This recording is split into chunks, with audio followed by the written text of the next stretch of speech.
So, Tyler, why were you late this morning? I was a little fashionably late. I can't admit that.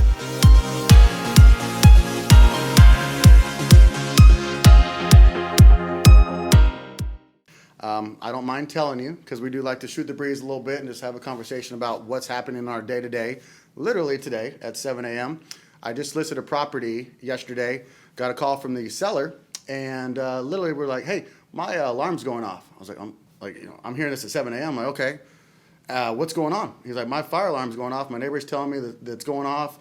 I'm freaking out. And he's over in Weatherford, which is from here in DFW, right here in Arlington, is a good trek from there. So I went over there, literally, immediately took over. I had a little ladder, and, I have an Acura. Like, it's small, it's not handling ladders, but so it's kind of like sticking out of the back a little bit. So I get there, I get a double, I thought it was a D battery. It's a 9-volt, side note. That's my issue. But 9-volt battery, go there, take it off, ready to replace it. Because luckily it was a false alarm, so to speak. It wasn't the full on, rah, rah, rah. It's just that annoying, everybody knows that nuisance, that, meh. And then, fast forward a minute later, it keeps doing that. Yeah. But we want to have a nice presentation. So I pull the thing down.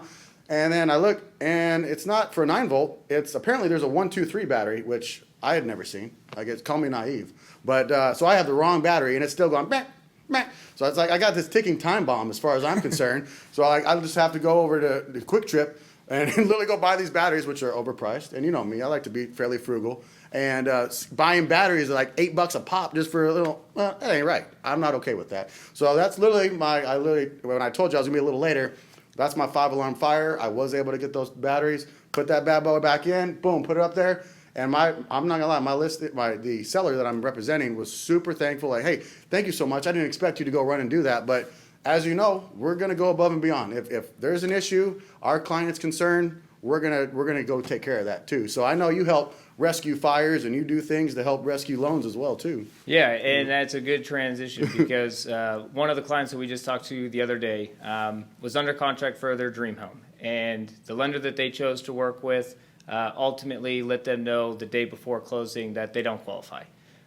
So they contacted me, right? I got everything pulled up, saw the issue that they were having, and ultimately it was a fairly simple fix, right? And I've seen this so many times that people want to shop around and just get the absolute lowest rate. Hey, this lender's quoting me this, and maybe I'm a little bit higher. And so ultimately, they decide up front, because nothing against the client, but they don't understand, everything that's involved with the process. Or ultimately, just because the one lender says you're pre-qualified and quotes you a rate, we're still a long ways from the finish line. And how many times that we've seen that client come back because I, identify a problem up front and let them know this is going to be a potential issue. But, like I said, if the other lender is unaware of it, they don't address it to them. And day before closing, talk about a fire, and you're thinking that you're going to be moving in when in turn that lender tells you that you've been denied. Right. So working with, professionals who are well, experienced in the market, know the guidelines, back and forth, have full control as branch manager over the process, and ultimately just being able to identify those problems up front. Because a mortgage really boils down to 3 simple things: income, credit, assets. And depending on the credit, I have all the tools to help get that client boost their credit during the process. Income, I can't tell you how many clients we've had who are self-employed, and they tell me they're making $20,000 a month. Well, the tax returns tell a little bit of a different story there. There's some write-offs. Yeah, things about it, right? Yeah. So other write-offs and stuff to where their income doesn't actually shake out to be what they, might be thinking that they're making. But the mortgage guidelines are a lot different. Now, the other factor that we've ran into this problem before is, and that last piece is assets, right? And so when we need the client who doesn't necessarily have all the funds that we need, what can you do on that front for those clients? Oh, absolutely. There's a lot. Getting closing costs is a big deal in this market, especially. And we've touched on it here and there, but it's a very, very pivotal that you can negotiate that with and sometimes being quite candid with that of a house that's been on the market for a little while, having that conversation with the listing agent, like, hey, we're awfully close to being able to purchase this house. If your seller is willing to provide a little bit to help get my client over the finish line, That's all it takes. You have to be willing to ask the uncomfortable questions. Some agents aren't comfortable with actually reaching out to somebody and say, hey, if you can give them, 5,000-6,000, I think we can bring this home. And I know there are other programs and whatnot that you work with, down payment assistance potentially, things like that, that go a long way. But I'm still kind of stuck on whenever you rescue that loan. You said you helped pick it up just before closing. How much is it delayed from there? Obviously, I know you guys giddy up on it, but when can they expect to possibly close if you are rescuing a loan? Yeah, so legally, you cannot close a loan in any sooner than 7 days. Oh, legally? I didn't know there was legal. Yeah, if you, any type of financing, it Okay. has to be 7 days from start to finish before when we trigger RESPA on our end to closing. Has to be at least a week. And then it just is kind of going to depend, right? If they have the appraisal done, if there's something on credit that we can do a rapid rescore on, or ultimately, if we need some additional assets. But typically, when we do those rescue deals, it's going to vary a little bit depending on the situation. But we know you were planning to move in there tomorrow, and so I would say probably somewhere between 7 and 10 days is where we can take the loan basically from a brand new beginning and get that client back into the house within 10 days.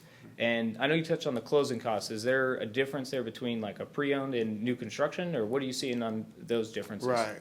It's very, very intricate because, as we know, the way new construction kind of works, it's kind of like they treat homes kind of as a commodity. They can kind of, their whole goal is, what can we do to get somebody to purchase this and be out the window and out the door, so to speak, there. So with a lot of new construction, they do have incentives right now that they're offering. Some of them will say, hey, we'll give you design center incentives, which is, it's a lot kind of, it's very intricate, but I won't belabor that. But closing costs, sometimes they dangle interest rates. But again, there's a lot of programs out there that I've had buyers that are looking, that they see these rates and they see these different programs that they hear advertised, and to kind of put a pin on that for a second, because I do want to elaborate on that. But the new construction, treated as a commodity, pre-owned, obviously sellers, there's going to be more of a sentimental aspect to that house too, especially depending on how long they've lived there. So you have to be able to come from a place of humility whenever you are working with pre-owned, and know that, hey, there's a person who's owned this home for X amount of years. So kind of treating that with care, if you will. So whenever we come and present something to them, if we are asking for repairs, if we are asking for closing costs, if we are asking for a reduction in price, letting them know that we're coming from a place of, hey, we're doing this not out of spite by any means. We're coming from a place of, we genuinely need this, depending on, a pre-owned home, obviously, some of them are 40 years, 50, 60 years old. They might have some issues. So there are going to be differences of negotiations, whether new construction or the pre-owned process. And I have had a lot of buyers here recently reach out to me and say, hey, I've seen this advertisement online from lenders that won't be named, but hey, they're offering $10,000 in closing for using them. Or hey, there's a put 1% down and we give you 2% in closing costs for using this particular lender. And I'm not sure how to address that, because I know some of that is, I hate to say smoke and mirrors, but can you dispel some of those myths, or what does it take to achieve that 1% down and maybe get 2% in closing cost, or 10,000 off the bat? How does that work? Yeah, and there's going to be a lot of different programs, right? We have all of these programs available on our end. It comes down to the individual client. There's going to be some income thresholds. There's going to be some maximum amounts to those, 2 or 1% down purchases. So the biggest thing is, the system is built for you to shop, right?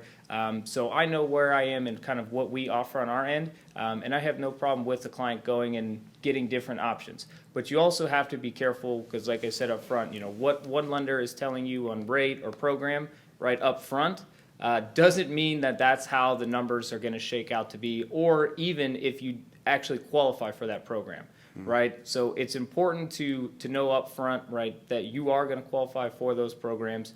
And, at the end of the day, those builders, lenders especially, they don't care, right? We're here to build a lifetime relationship with our clients and be there for them regardless if it's their first home, their fifth home, refinance, their kids, right? The builders, lenders are in there to try to get the deal done, and their incentive is just throwing money at it, which when you have that, they're not as experienced in terms of the guidelines, loan origination and structuring, or how to put out some of those fires that ultimately are going to happen throughout the mortgage process. So ultimately, once we have the application, I'll go through all of those different options that the client will qualify for, some of the things that we can do in terms of the rate buy down and ultimately the cost for it. And then that's where we can get back with you and say, hey, if we can get X amount of dollars from the seller, right, we can get our client the best terms on the financing, get the best deal on the price of the house, and ultimately make sure that as we go through the process, there's no surprises or fires. Yeah, And we've the seen that. terms that, we promise you up front, 99% of the time,